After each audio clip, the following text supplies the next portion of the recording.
પ્રાર્થના સંદેશ ન્યૂઝમાં આપનું સ્વાગત છે। ખંભાત શહેરની ભ્રષ્ટ નગરપાલિકામાં કર્મચારીઓની ગેરહાજરી।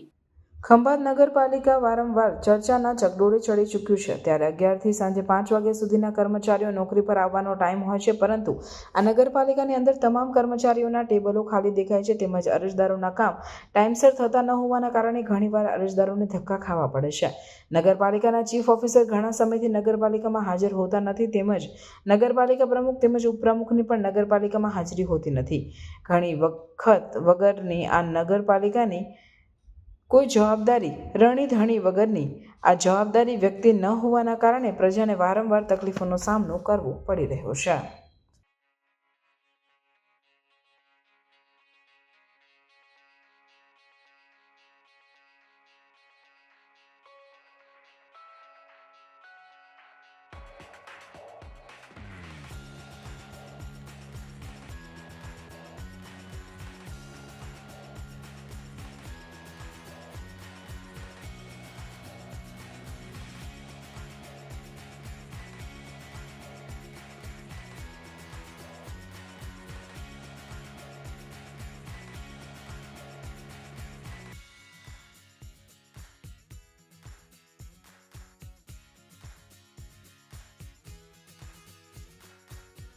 પ્રાર્થના સંદેશ ન્યૂઝની તમામ લેટેસ્ટ અપડેટ્સ માટે ચેનલને હમણાં જ લાઇક, શેર અને સબસ્ક્રાઇબ કરો।